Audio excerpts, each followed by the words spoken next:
sebenarnya yang harus dicari itu kenapa hipoglikemia. Jadi bukan berarti nggak boleh.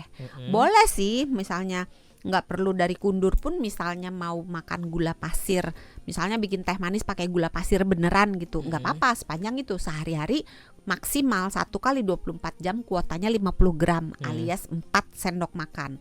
Nah kalau misalnya mengambil gulanya dari buah kundur, buah kundur ini setahu saya dijualnya tuh dalam kemasan yang udah kering. Nah, buah yang kering memang cenderung kadar gulanya tinggi. Jadi hati-hati konsumsinya, dibatasi juga. Kayak buah kering itu misalnya kayak kismis atau apa, kalau bulan puasa kurma yang dikeringin itu tuh cenderung gulanya tinggi gitu. Jadi hati-hati konsumsinya.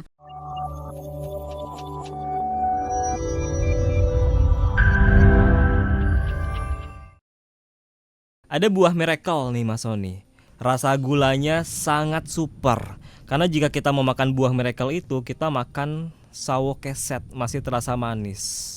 Apa sih? Buah miracle tuh kalau setelah saya cari ya, kayak aranis, asam jadi maranis, miracle fruit atau bahasa Inggrisnya. Dok, saya juga baru dengar ya buah ini ya. Maaf Pak Yunus, tapi terima kasih Pak Yunus Dharma. Mungkin kita akan bahas gula dari yang ada buah di buah aja ya. Karena ini kan general. dari buah kan. Benar. Untuk Pak Yunus Dharma, terima kasih pertanyaannya. Ini menarik karena sejujurnya saya belum pernah mendengar nama buah ini. Nah, nanti coba cari ya, Dok. Nanti kita cari gitu ya. Tapi kalau gula yang dari buah itu tidak termasuk dalam kuota yang 50 gram ini, sepanjang gulanya itu dikonsumsi langsung. Jadi kalau makan buah langsung gitu ya, digeragotin gak gitu apa-apa. Ya. Itu nggak apa-apa, nggak termasuk yang 50 gram itu. Dan kalau misalnya gulanya itu di blender, itu juga nggak termasuk. Buahnya di blender kok gulanya di blender? Buahnya di blender itu nggak termasuk. Yang termasuk itu kalau di jus. Kalau di jus kan cuma diambil airnya doang, terus serat-seratnya, ampasnya dibuang. Nah itu termasuk dihitung sebagai gula tambahan yang gula bebas yang kuota 50 gram per hari itu. Kalau susu gimana Dok? Susu kan ada yang gula tambahan, ada gula yang laktosa ya. Nah kalau misalnya dalam susu kita baca di kotaknya itu dia ada total sugar. Jadi total gulanya sama added sugar. Nah yang kita hitung itu yang added sugarnya atau sukrosa. Atau sukrosa. Tapi kalau misalnya dia tulisannya laktosa, maka laktosanya itu tidak dihitung. Karena laktosa itu adalah gula alami yang ada di dalam susu. Cuman kan gula alami yang ada di dalam susu itu nggak begitu manis, nggak semanis kalau misalnya kita beli susu UHT misalnya, ada kan rasanya macam-macam tuh, ada mocha, ada stroberi, ada sekarang aneh-aneh lagi rasanya ya, ada susu keju, ada apa sih lain-lain ya, susu maca apa gitu kan, macam-macam. Nah untuk membuat itu menjadi enak sehingga laku, biasanya ditambahkan gula. Nah gula yang dipakai biasanya gula rafinasi, bukan gula kristal putih gitu. Salah satu ya, walaupun tidak selalu. Kadang-kadang mereka pakai juga misalnya gula dari jagung, gula dari kurma, gula dari anggur, macam-macam pilihannya. Nah gula yang dihitung dalam kuota 50 gram ini adalah gula yang ada tulisannya added sugar. Tapi kalau laktosanya tidak dihitung. Oke, Tata, Ibu Oriza juga ikut memberikan pertanyaan nih. Dokter Santi yang umurnya masih 30 tahun, waduh. Gula putih warnanya putih, ada juga yang kuning lebih manis katanya, benar nggak Dok? Ini susah nih jawabnya nih ya. Karena kalau saya Google gitu ya, misalnya ada merek, kan merek gula macam-macam ya.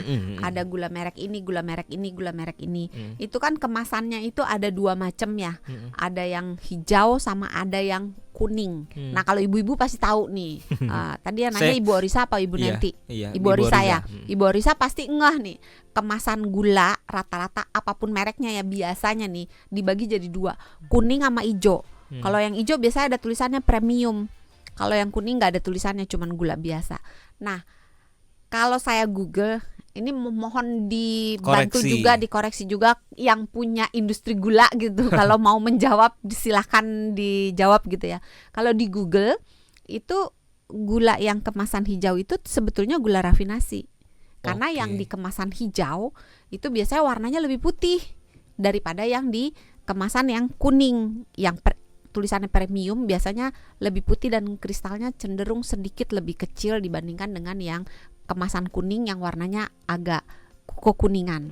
Nah buat Ibu Orisa, sebetulnya manisnya kurang lebih sama Sama. sih, beda-beda tipis lah.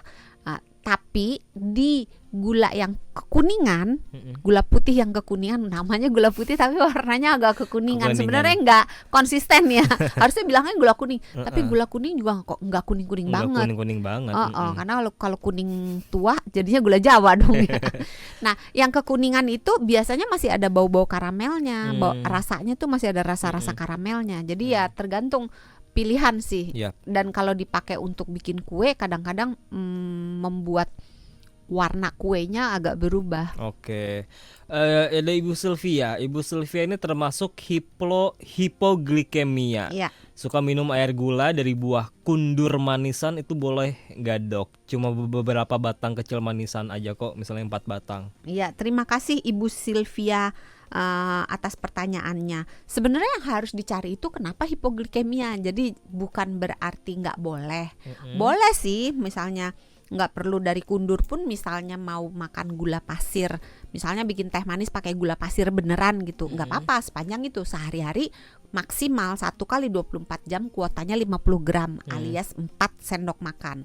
Nah kalau misalnya mengambil gulanya dari buah kundur ini setahu saya dijualnya tuh dalam kemasan yang udah kering.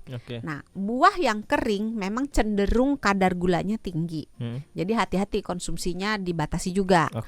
Kayak buah kering itu misalnya kayak kismis atau apa, kalau bulan puasa kurma yang dikeringin itu tuh cenderung gulanya tinggi gitu. Jadi hati-hati konsumsinya.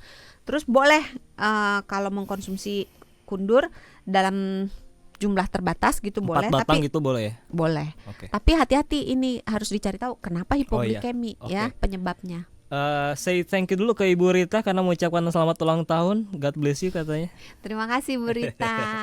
Karena ini Pak Ali mungkin bisa dijawab singkat. Kalau gula batu gimana dok?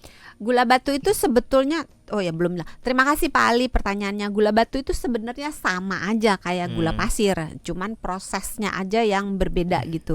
Dia pendinginannya lebih dalam tanda kutip lebih alami gitu. Tapi sebenarnya sama aja. Efeknya terhadap badan sama aja gitu. Ada juga Mas Donald Henry. Iya. Mau bertanya, apakah benar makan dan minum pakai gula merah atau gula aren lebih aman dari kena sakit diabetes daripada pakai gula putih? Iya, terima kasih Mas Donald Henry atas pertanyaannya. Sebetulnya dalam tanda kutip ya, gula aren, gula Jawa sedikit, benar-benar sedikit ya, sedikit lebih baik daripada gula pasir, karena di dalam gula aren dan gula Jawa itu masih tersisa, masih ada kandungan mineralnya, masih ada kandungan antioksidannya, kadang masih ada vitaminnya tergantung sumbernya ya. Tapi kalau di gula pasir itu sangat sedikit, tapi bedanya nggak jauh, nggak signifikan. Jadi bukan berarti nggak boleh, sekali lagi bukan dibusuhin, tapi pertimbangkan kita butuh atau enggak. Terus kalau memang kita nggak butuh, kita mau makan, dinikmati makannya sebagai sesuatu traktiran, rekreasi gitu, bukan makanan sehari-hari, dan dibatasi jumlahnya. Karena kalau sesuatu kita nikmati benar-benar mindful. Jadi ketika ya, kita jadinya lagi makan gitu, jadi nggak akan nambah-nambah lagi nih ya.